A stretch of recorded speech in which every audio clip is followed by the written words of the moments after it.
Hello， 大家好，我们是草泥尼亚汉堡，今天为大家带来搞笑脑洞美漫辛普森一家第1季第6集。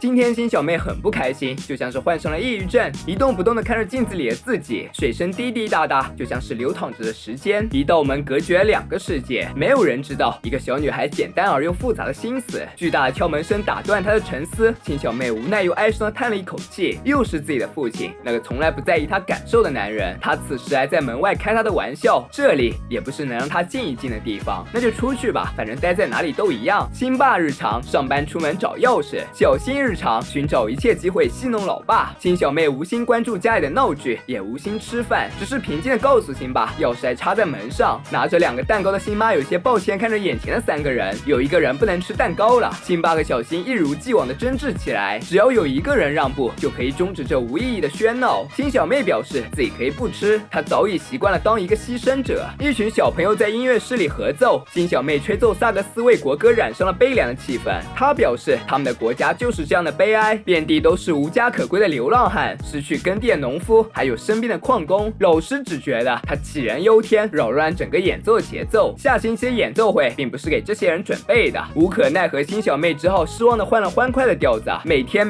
都重复着一样的事情，人生宛若一次次毫无新意的轮回。听到钟声之后开始吃饭，然后忍受由小新挑起来的食物大战。新小妹不想参加，但并不意味着她不会受到波及。还有体育课上，她不想玩那个闪避球游戏，她向老师表示她的心情很不好，所以并不想参与其中。可老师并没有理会这个小女生说的话，反而要求他们积极参与游戏。就这样，无数的球又砸在了她的身上。家里的2个男人丝毫没有注意到新小妹的情绪。等到辛巴拿起学校寄来的信时，这2人正玩得不亦乐乎。这次信件不是关于小新的，而是关于新小妹的，是因为她不愿意玩闪避球游戏，老师又告状到家里来了。虽然信上说得很明白，她很伤心，辛巴却看不出来。人对他者的痛苦是毫无想象力的，辛巴判断是否伤心的唯一标准就是有没有眼泪。早该想到的结果，就算是明明白白说出自己的难过，也没有人看得出来，也不会有人问他为什么。新小妹觉得父亲不会明白这种情感，难过的情绪并不只有流眼泪一种表达。辛巴让女儿坐在膝盖上，表示自己一定会认真倾听。然而他对于悲伤理解就和生病差不多。新小妹讲出心中那些困扰她的痛苦，她不明白做人的意义在哪里，也不明白自己存在的意义在哪里。世界上每天有那么多人受苦，可她却什么也做不了。这样的回答可把辛巴给难住了，这实在是超出了他的理解范围。从来没有想过这些的他，只能尴尬的转移话题。也许靠谈话并不能解开女儿的心结。辛巴提出让她洗个热水澡，新小妹谢过父亲的好意，就上楼洗澡了。在此期间，辛巴为了报复儿子游戏赢过自己，就让他打扫房间。被迫打扫的小新把所有的怨气都撒在新小妹身上，凭什么她在洗澡的时候，自己却要苦命的收拾房间？本来就不开心，新小妹更加觉得有些难受，向唯一的听众小新说自己的心声。自己的哥哥眼里只有他自己，无论他多么难过，他都视而不见。听到这话的小新不同意了，他认为新小妹会带坏小新，2人就小新会站在谁的一边又吵了起来。中途新小妹放弃了，她让小新到小新那里去，争这些事情有什么意义呢？事实证明他是对的，在小新眼里，哥哥姐姐都不如电视。辛巴和小新玩游戏又输了，人菜瘾大就算了，他还总是习惯去找外界因素来为自己辩解。这一次他找到在楼上吹萨克斯的新小妹，他斥责自己的女儿，并禁止她在家里吹奏。可怜的新小妹在学校的时候被禁止演奏，在家里也是，她难过的都哭出来了。辛巴看着自己的女儿，有些手足无措，慌忙向她道歉，表示只要她想就继续吹吧。但她的心灵已经受到了伤害，表示不会再吹了，仅仅按键就够了。如果这样也会打扰辛巴的话，那就算了。女儿哭泣的时候，辛巴就已经后悔了。虽然不知道她为什么这么伤心，最终也没有剥夺她仅有的请求。辛巴走后，新小妹听到窗外传来一阵悠扬的曲调，她想要寻找这声音的发源地，寻找是谁在这黑夜里与她惺惺相惜。她带着萨克斯穿过了大街小巷，终于看到了一个孤独的人影，正坐在天桥上面吹奏萨克斯。身后那轮蓝色月亮衬得她的身影更加委婉凄凉。星月山岗允许一头大熊啼哭，但在城市，人们的悲伤就像货币一样贬值。直到她演奏完毕，新小妹才出言询问这首歌的名字。没有人发现新小妹已经悄悄离开了家。家。此时的辛巴正在做梦，梦中的母亲正教导他要时刻保持微笑，这样的话别人就知道他有一位好母亲。小小的辛巴听从了母亲的话，随时保持微笑，哪怕心里并不开心。而辛巴把对小仙恐惧一并带入了梦中，在现实的格斗场里，小仙依旧打败了他。随着辛巴的尖叫声，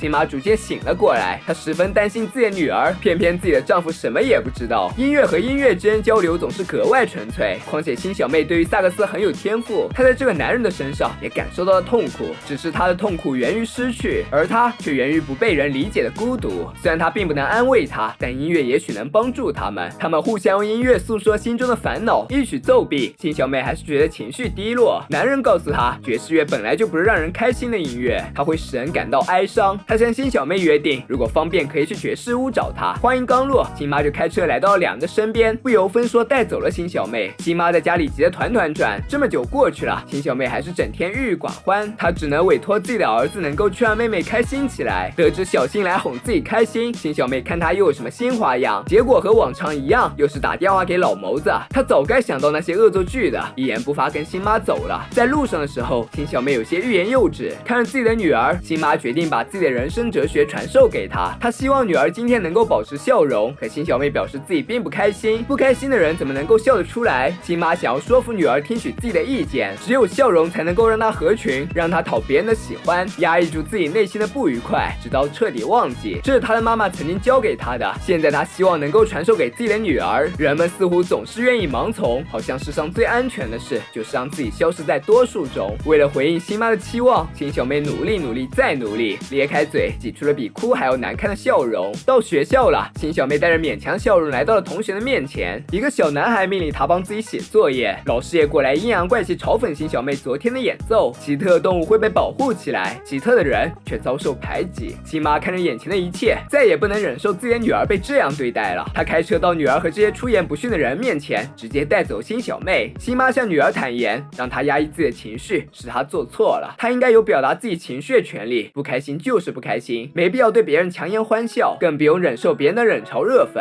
也许并不能够很好的理解辛小妹的情绪，但是等到伤心难过之后，家人还会是她的后盾。从现在开始，只需要她自己一个人笑就好了。所有生活的艰辛与痛苦，只需要交给她一个人。自己的女儿只需要快乐做自己就好了。辛小妹终于露出了真心的笑容。家里的两位男子汉还在游戏里一分高下，快要取得胜利的辛爸没有理会辛妈的话。女儿的快乐在辛妈眼里显然比游戏输赢更重要。她直接上前拔掉了插头，说要带全家人一起去更快乐的地方。一家人来到了爵士屋，台上正在演唱和吹奏萨克斯的就是那晚月光下辛小妹遇到那个男人。他唱的正是当晚辛小妹的填词，歌词唱出了他在家里小小的不被人注意到的烦恼。烦恼的哥哥没有给自己蛋糕的妈妈，还有野兽一样的爸爸。但现在他已经知道，即使这样，他们永远是家人，会一直陪伴在他的身边，是他永远的依靠。生而为人，存在的意义到底是什么？为什么对于别人的痛苦，自己却无能为力？也许是每一个成长中的年轻人会思考的问题。身在无忧无虑之家，心怀忧国忧民之心。辛小妹确实有超越同龄人的成熟，成长中的孩子眼中，竟然从当下的美好看到了世界的疾苦。这是一个不可避免的成长过程。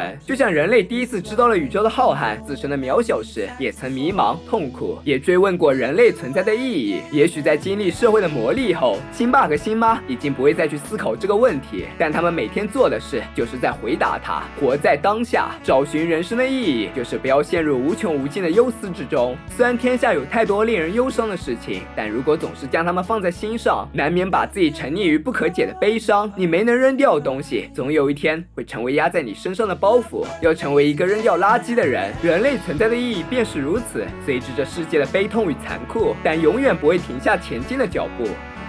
本期视频就到这里了，喜欢的小伙伴别忘点赞、评论、加关注，咱们下次再见，拜拜。